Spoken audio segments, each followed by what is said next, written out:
More details have emerged on Tuesday's unprecedented attack on Hezbollah that saw thousands of pagers explode across Lebanon, killing 9 people and wounding nearly 3,000 others, including the group's fighters and Iran's envoy to Beirut.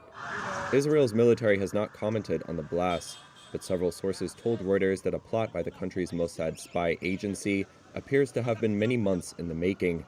So what do we know about the attack so far?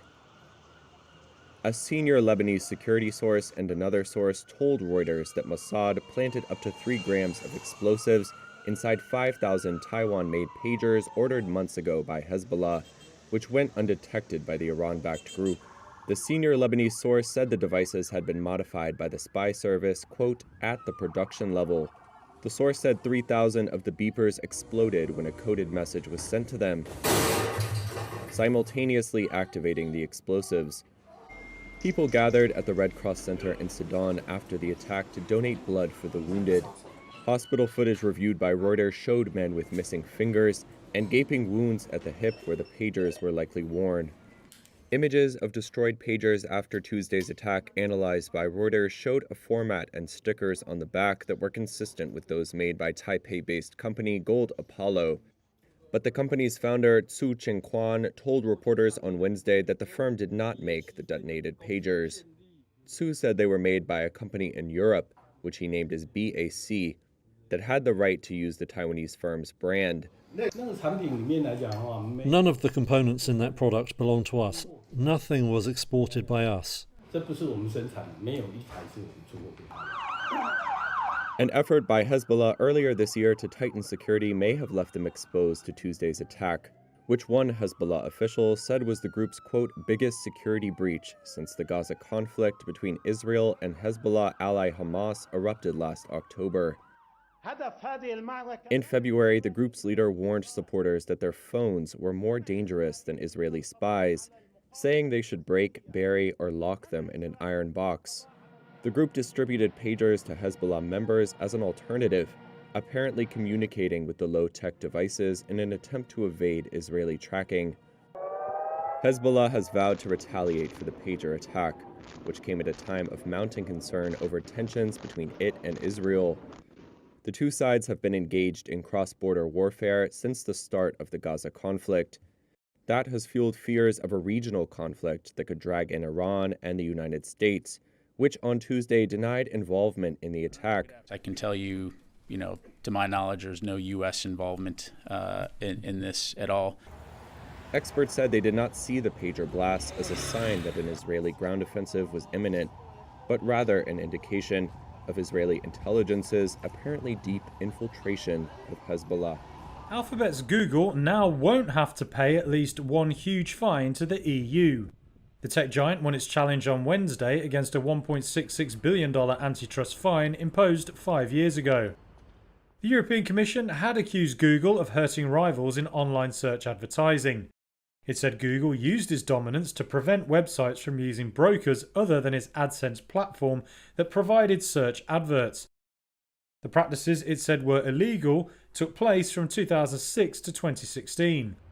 But while the Luxembourg-based General Court mostly agreed with the EU competition enforcer's assessments of the case, it annulled the fine.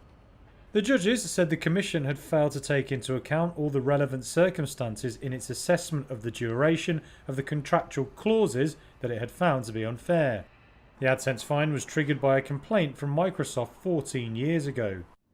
Google has argued it changed the targeted contracts in 2016 before the Commission's decision, but the company must still pay a separate EU penalty.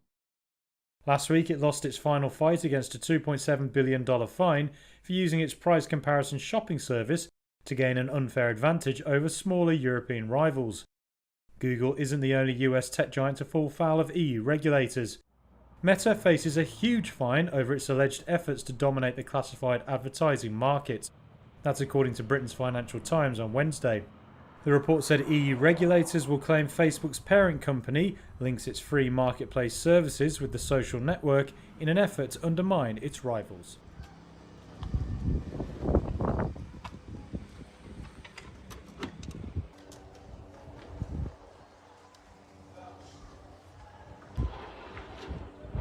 هذا الطباخ من مواد معاد تدويرها ممكن تصنيع مواد معاد تدويرها. This cooker is made of recycled materials. It is very simple, made of wood from a wooden box, broken glass from the glass maker, and mirrors that focus the sun's rays on a tray or pot inside the cooker, which helps the cooking. The duration of cooking is the same as normal cooking. It can also fry. Everything that you'd think of, this cooker can do. The good thing about this device is that it's portable. It could be taken anywhere. Wherever I go, I take it with me. It works with solar energy, so I place it on rooftops. As you know, there are strikes, destruction and missiles passing by, which the cooker is subjected to. It's made of glass and mirrors, and it was hit with strikes several times. And it's a little bit broken, but it still works perfectly. This is the salty water in the device. The sun's rays fall on the calm water, heating it and evaporating it. Then these drops start to show, which means there's a condensation process. Can you see the drops? This is the condensation process of water. The fresh water coming out of the devices goes through 2 stages of purification with activated charcoal. This is the first stage, then the water goes down here. This is the second stage. Then it goes into this tank. The water in this tank is fresh and completely suitable for drinking, with no salt or pollutants. Thousands of opposition supporters protested across Ghana on Tuesday against alleged irregularities in the electoral roll. Voters will be heading to the polls on December 7th in what is one of Africa's most stable democracies. However, leaders of the National Democratic Congress Party have accused the Electoral Commission of illegally transferring voters to different voting stations without their knowledge. Ghana is the gateway to Africa. In the capital, Accra, protester Carla Wampasika said what they want is an independent forensic audit to rid the register of errors. For us to have an exclusive, very well-planned register that we know we are going to an election, so that when we win, we know we've won. When we lose, we will also admit we've lost. The Electoral Commission has said identified errors have been corrected. In August, it suspended a district director in a northeastern town for allegedly using his credentials to transfer voters without their knowledge. However, allegations of irregularities dent the electoral authority's image. Trust in the commission is at a historic low, according to an Afrobarometer survey in July. In addition, the last election, in which 8 people died, was also marred by opposition accusations that the government had unfairly influenced the outcome, which it denied. The upcoming election will pit ex-President John Dramani Mahama of the opposition NDC against current Vice President Mahamudu Bawumia of the ruling New Patriotic Party. They are vying to succeed President Nana Akufo-Addo, who is stepping down after serving the constitutional limit of 8 years. Mali said on Tuesday that the capital Bamako was under control after an attack by insurgents on a gendarmerie training school and other areas of the city. In a statement, the army said mopping up operations are underway. Un groupe de terroristes a attaqué l'école de gendarmerie de Faladje. The national broadcaster told Malians that search and rescue operations were taking place, that the situation was under control, and to remain calm and follow the instructions of the security forces.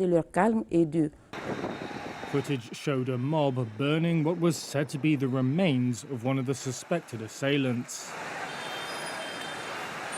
Mali is one of several West African countries fighting a jihadist insurgency in the Sahel. Thousands in the region have been killed and millions displaced as the militants have advanced and amid military efforts to push them back. Both governments and insurgents, some of whom have links to Al-Qaeda and Islamic State, have been accused of violence against civilians. Frustration with authorities' inability to restore order has contributed to 2 coups in Mali, as well as military takeovers in neighbouring Burkina Faso and Niger. But jihadist attacks have escalated despite the junta's promises to improve security. It is, however, rare for insurgents to strike inside the capital. Ghana lost more than a third of its cocoa output in the last season to smuggling, a top official from its cocoa marketing board has said.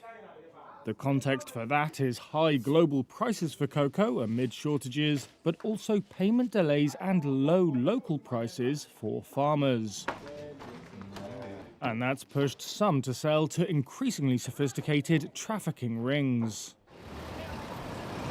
Charles Amanyaglo, who leads CocoBod's anti-smuggling task force, said he conservatively estimated that smuggling losses had tripled to 160,000 metric tons in the 2023 to 2024 season. Significant quantities, he said, were crossing into Burkina Faso, Mali and Togo. He described cocoa discovered in tipper trucks covered by quarry chippings, in drums disguised as palm oil, and even in a fuel tanker. Ghana and Ivory Coast, the world's two biggest cocoa producers, have seen poor harvests this year due to disease and adverse weather.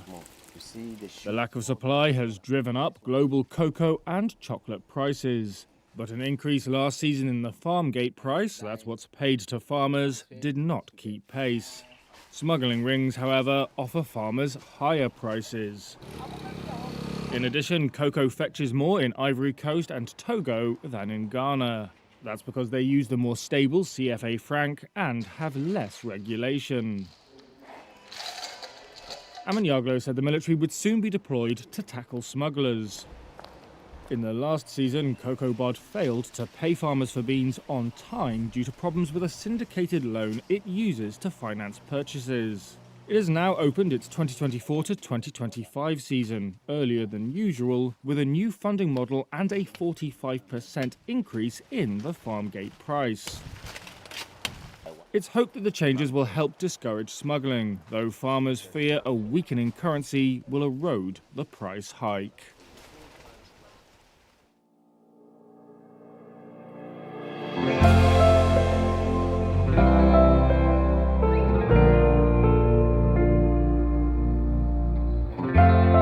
Stocks closed nearly unchanged on Tuesday as investors braced for the Federal Reserve interest rate decision on Wednesday. The Dow and S&P 500 ended essentially flat, while the Nasdaq added 0.2%. The S&P 500 touched a record high earlier in the session after an unexpected rise in August retail sales eased worries of a sharp economic slowdown. Still, markets were pricing in a more than 60% chance that the Fed will cut borrowing costs by 50 basis points at the end of its two-day meeting on Wednesday, according to the CME's FedWatch tool. That's a shift from just last week, when most traders were betting on a smaller 25 basis point cut. George Cipollone is portfolio manager at Penn Mutual Asset Management. I think the reason why stocks are flat today is exactly because of that the Fed is going to make it a huge announcement and people aren't sure what to do right now. Again, there's a ton of uncertainty around this decision.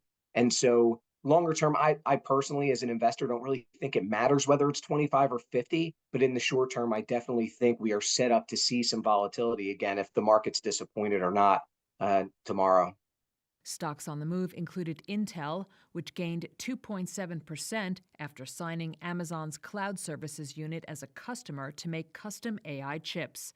Amazon shares added 1%. Sticking with AI, shares of semiconductor powerhouse NVIDIA shed 1%. And shares of Microsoft gained after the tech giant's board approved a new $60 billion share buyback program and hiked its quarterly dividend by 10%. A widely expected interest rate cut at the conclusion of the Federal Reserve's policy meeting Wednesday has many wondering what impact the decision may have after one of the central bank's steepest increases for borrowing costs in history. Let's start with how it might affect housing and consumers. Michael Bailey is director of research at FBB Capital Partners. If the Fed starts cutting rates, there's historically been a connection with mortgage rates. So as those come down, in theory, homes should become more affordable. So that may help that part of the economy. The flip side is just regular consumer products and staples. We've gone through a wave of massive inflation. That's the reason the Fed raised rates to kind of slow that down. We've done that. However, the damage has kind of been done. A lot of prices are just higher, and it's going to be less likely those prices are going to come down. For investors, a key question may be whether the Fed will cut rates in time to avert a potential economic slowdown.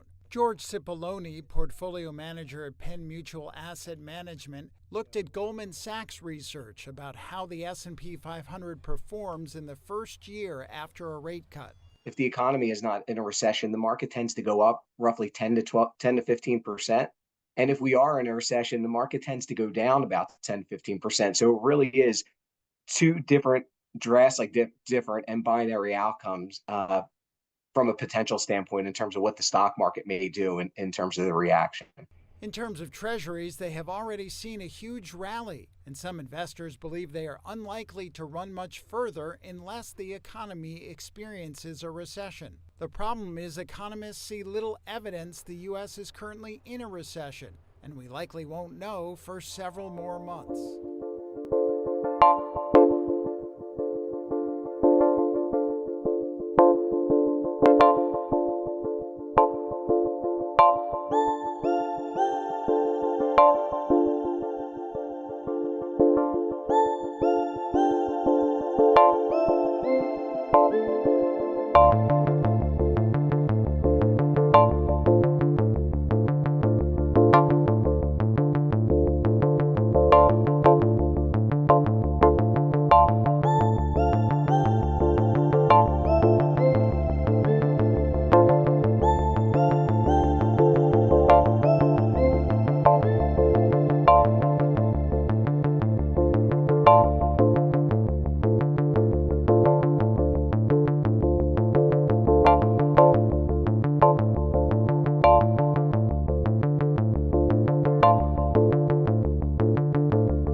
I've seen the reports. I don't want to speak to what the implications might be before a report is confirmed, but certainly, as is always the case, we would urge Iran not to take advantage of any incident, any instability, to try to add further instability and to further increase tensions in the region. That has been our message to Iran since October 7th.